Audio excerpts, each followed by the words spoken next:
Okay, I'm gonna see if I can help you to set the gap on these lifters here. According to the manual, they need to be set to 0.1 millimeter space in there when the lifters are down. When the lifters are down and not pushing on any of these rocker arms. You can see how it's a little loose there and wiggling. This one won't because of the spring, but if I pull the spring back a little bit, see it's not tight. Okay, so we need to set that, and that's where my feeler gauges come in. I have one set here. Gosh, if I can get the light right there, 0.1 millimeter. And the other one I found, which I'll show you why, that's 0.13, a little thicker. I was having trouble with these things, setting them, because whenever I'd set it and tight, just touch the screw just enough to touch down on the feeler gauge. As soon as I tighten the nut, it would turn the screw too. I couldn't hold everything exactly right. So I found that if you do the same process, snug it down on the thick one, and then tighten the bolt, and it moves the nut again a little bit. It moves it just about enough for the skinny one to be correct. Anyway, so that's what I found, and that's what I'll show you here. I went ahead and added some number 3 millimeter screws in here so I can get a hold of this to be rotating. You're gonna have to be rotating this around. I happen to have had a nice little selection of extra metric bolts and some nuts, and they were started all in M4, M3, and M2, and then they go 8 millimeters long, 12, 16, and 20. So I used the big long ones that were the M3s and stuck them in there so I can get a hold of this.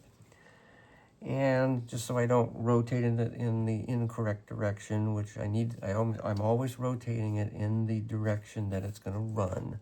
And if you're looking from the back, that's counterclockwise. That's why I wrote an arrow there. And of course, if you're looking from the front of the engine, when you look at it, it needs to rotate clockwise.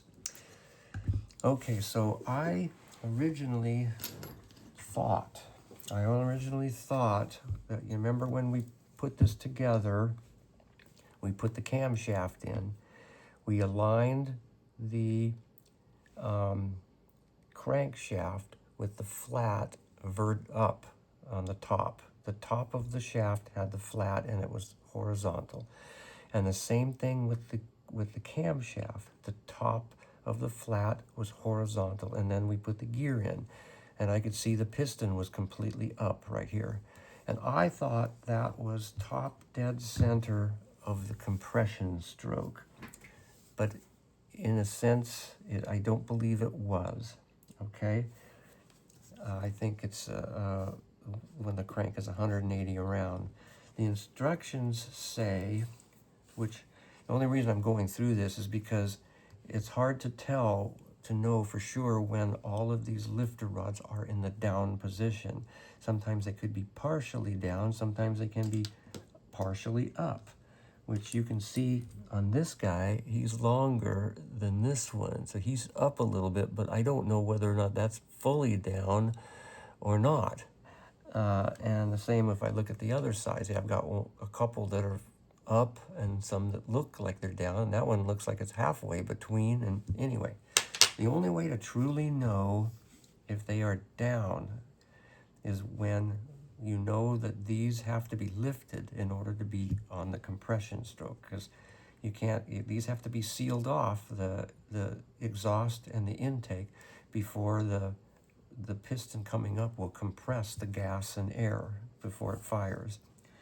So, according to the book here, and this is where I didn't know how to determine that. I thought it was when the camshaft had a horizontal, but it's actually when the camshaft horizontal is down. According to the book, it says, when viewed from the flywheel side, we turn the flywheel counterclockwise. When the valve moves downwards, this is the intake valve right here. When this intake valve starts to move downwards, I know that the piston is moving down and it's sucking in fuel and air. So you'll see here, as I turn this, we're going to watch this guy right here. I'm going to tip it so you can see it move. And I'll turn, and we'll turn. Okay, there, I just saw that front one move. Okay, there, it just is pushing down now. You can see how it's down further than the other one. So we know that now this is the intake happening. And where is it? It's the flat is off to the right side. Okay, so we keep turning and it is now coming up. See it raising up? Okay, so now we're getting sealed back off, and I look and I'm just past the bottom here. So now I know, because this was down, it was intake, it was sucking in fuel and oxygen, and now that it's coming back up, it is getting ready to seal it off in order to do the compression stroke. And so now as I turn this, I know that this flat here has to be facing up. So we are in the middle of the compression stroke, and if I keep turning, and I'll look at the number here until I get to 0, see the number right down there? We're trying to hit 0. I can hardly do it well. I gotta hold it down here. There. And now I put the little arrow on 0, which when we set, that was top dead center. But now I know that top dead center is on the compression stroke. This is just about when the spark plug is ready to fire. So in order for us to know for sure when all of these valves all of these pistons are on the compression stroke at the top dead center, then I know that these two lifters will have to be down. They have to be. And that's what's important when we're setting the gap. We want to know when the valves are closed. So what I found to do is I'm going to use the distributor here to tell me when each one of the pistons is ready to be checked, when I know that it's in the compression stroke and ready to go down. So before I take the cap off to look at here, take a little marker if you've got one and mark where the 8 poles are. I know that the first pole right here is number 8, and number one right here, and that lines up with this hole. There's a little hole so you can see the distributor in there moving, and that also lines up with the electrical wiring that comes out, the 4 wires. There's no other wires on this that come out anywhere else. So there, that I know is piston number 1, and which I'll show you later inside how it fires right there. But what we want to do, so I can know where the piston, where the top dead center from the compression stroke is. See, here's the next port, and I put a little mark. And the next one, and I put a little mark. And the next one, and the same thing all the way around. So I marked on the body where the terminals were until I come all the way around. Okay, now if you notice, as I turn the gear, inside this hole will show there's an Allen screw. And then if I keep turning, there's a second one. But you notice this Allen screw's got some darkness around it. That's actually blue paint. That's very important to know what that one is different than that one. See? So I'll turn it around where the blue paint is. Okay, so you'll need to know that later when we actually set the timing up on this thing. But for now, I'll take the cap off, and I don't have to take the screws completely out. I just need to get them up a little bit. There. Okay, remember when I said that was the blue? And you can definitely now see that is definitely blue, and that one is not. Okay, so that faces the 4 wires. And then if you look at the top, now you can see where the electricity is going to come from. It's going to come up from the center and be distributed out here, which is right at that front blue one. But as the thing turns, it'll distribute all around to the different ones, okay? But the first one is, of course, right here where the wires are. So I know right now that I am sitting here at the compression stroke where it just came up at top dead center. So I know those two are closed. And so I went and got the screws for the distributor mounting. There's a little Allen that goes in front and a little cap head screw on that one. And so they're loose on there. So what we want to do is just set this guy in the hole with keeping this as far right facing it, keeping the blue part facing the wiring, and put it in so it's like that. Now I'm on the gear because I can't rotate this. I can't because it's on the camshaft gear, and I'm pushed down all the way. It won't go anymore, and I can still turn the body here. The body will turn. So I want to keep it on the screw just like that. And now I'm going to just gently hold it there. You're not going to reef it down. So there's a little one there, and then one on the side. Okay, there. Now you can see we're all set to start all of the valve adjustments now. And the firing order is written on the cap. If you looked again where that first hole was, you can see, and of course this is going to turn clockwise as you're looking down at it. It will turn that direction. So the first one is starting at 1. Then 8, 4, 3, 6, 5, 7, 2, and then back to 1 again. And if you wanted to know for sure where that was in the book, you can find it as well on the back page right here, where it talks about doing your wiring. 1, 8, 4, 3, 6, 5, 2, 7, 2, just like that. Okay, so we are set right now on where 1 would be. So you look at the cap, that one we screw on there, and that's 1 right up front there. So we need to, I know now that piston number 1, the push rods here are all the way down. So this is now where we want to check the gap. And let's see, I'm going to use my flashlight as a little brace here so it sits right. Okay, so actually you can't see as I'm pushing it in. There, now you can see a little better. I think I've already set this, and I'll talk about, I think I talked about why I have a thicker one and a thin one, and the right size one. But let's check it again, and yeah, see I have a little friction there I can feel, and a little friction there I can feel. Let's just say I didn't. I want to set this intake one. Oh, and by the way, turning these nuts is harder than heck, especially with this bolt that's in here. It just blocks part of the thing. I took one of my little bitty wrenches that I probably will never use otherwise, and I ground it to fit these nuts here. So I'm going to take this and I'm going to loosen that nut. Okay, so now what I do is I got a little screwdriver, and I take the thick one, and I'll set it here.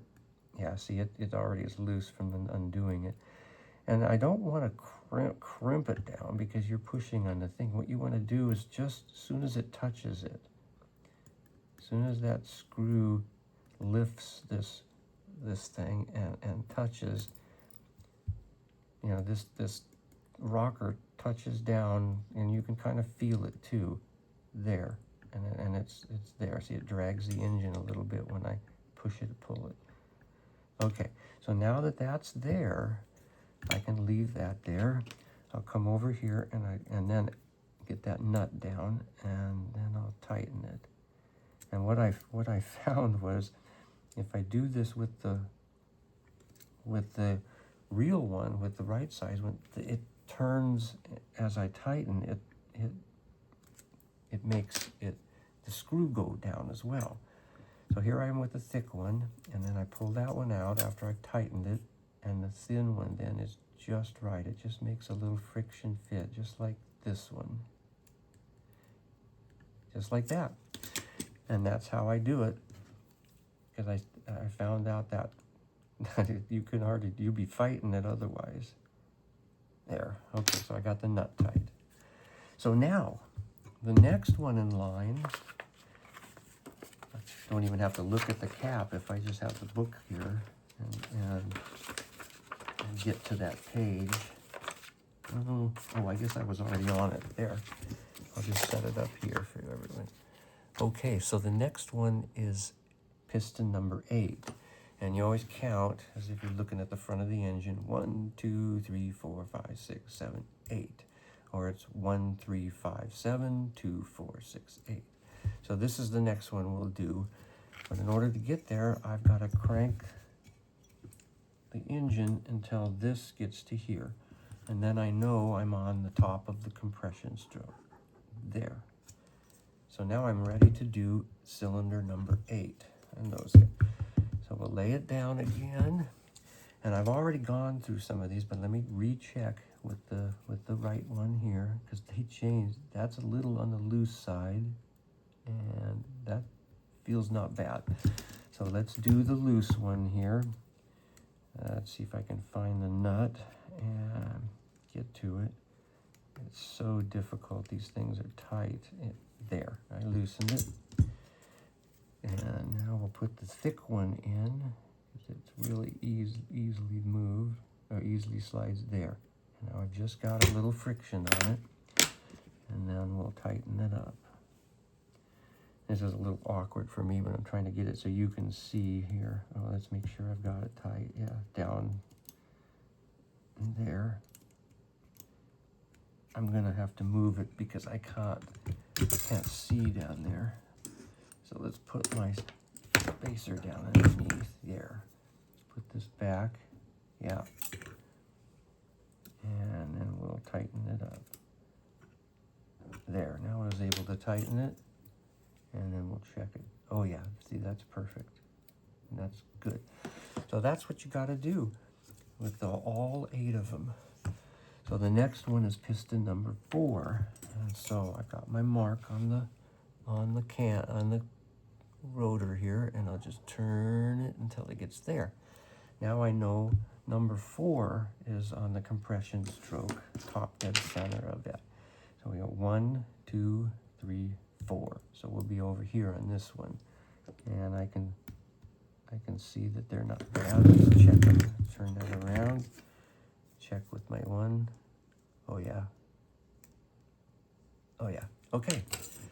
And that's basically it.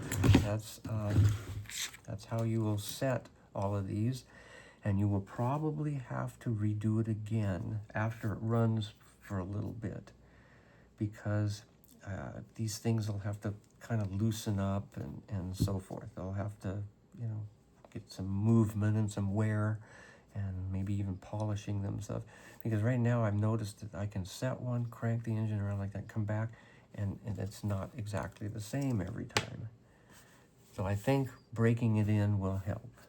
All right, thank you. All right, it is now time to put in the cover here. What is this called? The intake manifold. And I'm gonna start with this little rubber pieces they have in a bag. They have to be basically super glued. I've already got one, just playing how I was gonna do it. And we'll go ahead and do the next one and then continue on. And this is the steps we're on, is putting in the couple of ports up above and one down below. And it looks like they have to have a hose that comes across underneath like that. Okay, so let's try the super glue. I have some thin CA, and it looks to me like I started with a little bit of an overhang and I ended perfectly over here, so I want to make sure I don't have quite as much of an overhang when I start. So I think about like that will be fine. Let's see, I think I need a little more light in here.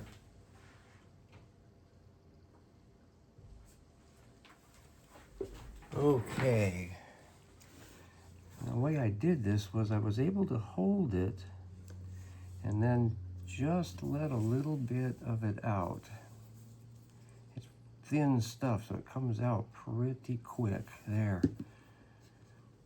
And I'll take a little bit here to soak it up. And just in case, I'm going to bend the corner here because I don't know how far that stuff runs. There. Okay, that's already sticking my finger, of course.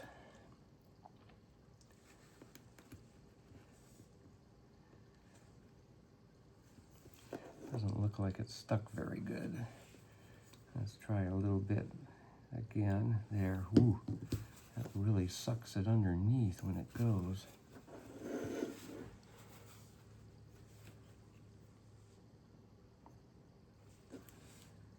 All right, that's kind of looking like it's there. This is still, oh, that seems to be stuck too. Okay, I guess it worked its way all down through it. All right, I can get rid of this. There. So after looking at the pictures here, I was trying to figure out which way it goes on here. And I looked back at a picture here and I was able to figure it out by this guy. There's that little, I think it's an air filter, and it goes towards the back. So this is the air filter, and I know it goes on the round port, so let's go ahead and put it in. And it's got an O-ring on it. And did I have a wrench? Yes, I have a wrench for it. Is this the one? Yeah. Or is this the one? Nope, it's this one. So it's just got an O-ring. I'm not gonna try too hard, squeeze it out practically here. You can kind of see it starting to squish a little bit. There, that's probably good enough. Okay, and then the next one is this guy. And we can start him right down here. I think we're dealing with some water. This has got I'm not sure that's an O-ring, but a seal. I may want to put some stuff on the threads there, just in case. I'm not going to do Loctite.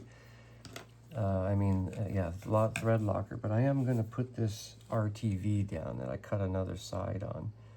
I think that would be better to seal for water. There's a little bit. So if I can just kind of put this around or thread it on the bottom here, get a little more.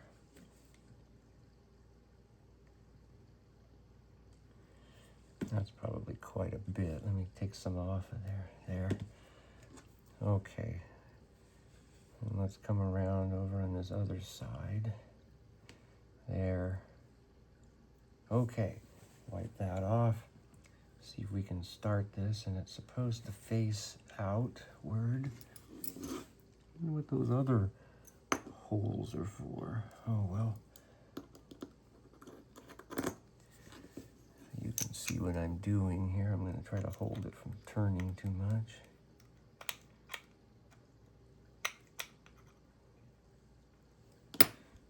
Oh, crooked there. Does this, did I get lucky? Nope. We'll just use this as a screwdriver there. Okay. All right, that's in. And then according to the print, I flip it over, and this other port right here goes on. And it's got an O-ring on it, but I noticed I can't tighten it in the right spot. It picks up the thread right over here, like it just caught. But by the time I turn it around, it's not very tight, and if I can't make it a full turn around, it'll just destroy the O-ring. So, I think, let me see what it does do. It may be okay. Yeah, it's already getting real tight. I couldn't make it a half turn around again. All right, so I'm gonna do the same thing. I'm gonna put some RTV rubber, silicone rubber on the thread. Even on that O-ring, it won't matter. There, just kind of scrape it around. From what I can see, it's just going to connect right up to the other one that's on the top. So they're just going to be butt-in jointed. Okay, that's squished out that stuff pretty good around there. All right, and let's see, when you install a rubber strip, yeah, okay, let the tape stick, okay. I think I need to trim off that excess of that stuff because it's right here. There's a little, it kind of has a little edge right there. You can kind of see it. I think that's the way I'll trim it, right with that edge. There. And this side I think is okay. This one we'll do the same. Put it there and trim that off. All right. And do I need to trim this other side? I may. There. Okay.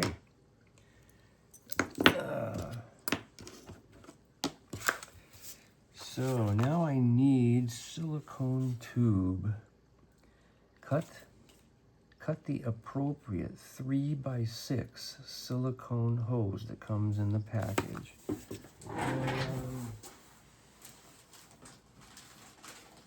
see, I got a few of these hoses here. 3x6.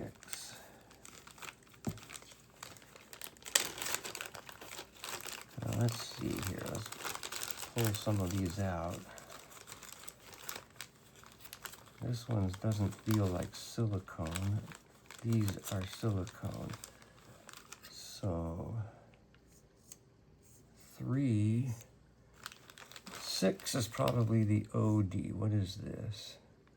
Oh, that's pretty close. That's 580 something, and that's, I think, the bigger one. What is this one? No, that's 6. 580. That's about the same thing. Okay. So I got 2 of those.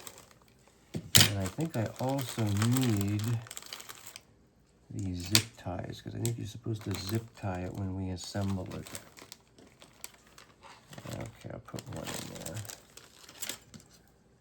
All right, so yeah, the other end is also tied with a zip tie. Okay, so comes with the package. Connect it to the 3-way water nozzle of the cylinder body. Okay, so we haven't done that. And use the rolling tape provided in the bag to tie the joint. Rolling tape to tie, you mean a zip tie. Use a zip tie to tie the joint. All right. So I think what it's going to do is it's got to connect to this guy up here when we put this on, like so.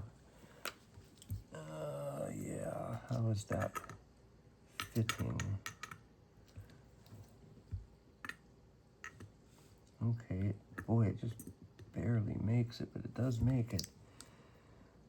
All right, so if I was to, when I take a measurement here, see if I can lay this on its side like this, and it's keeping these holes pretty close here. I need to know if I'm going to go from here to here, but I have to keep it upright a little bit, so I'm going to give it a little more length, about like that. Where'd my knife go? Here it is. So let's cut it about right here. There. And I'll put it back in here.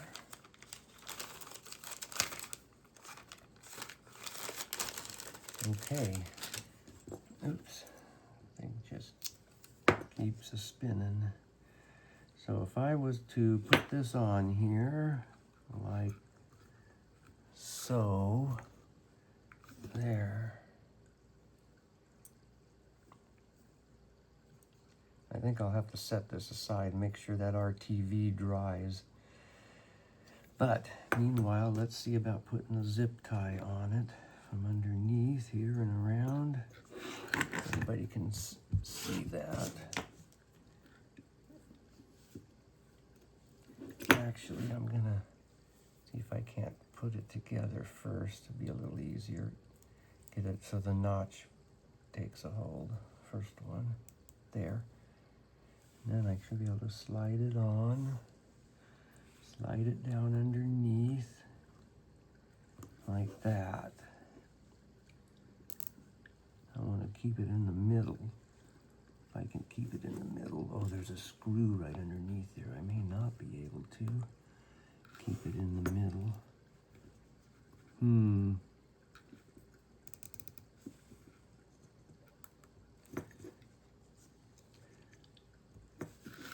All right, let's see here.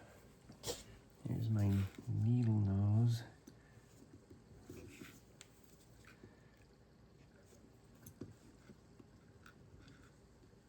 There. Okay, that's good and tight. I'll have to look for a cutter here. Yeah, I got some side cutters. Okay, and then we can nip that off there. All right, so that will be set to install a little later. Even if the hose bends down under there a teeny bit, it won't hurt. Okay.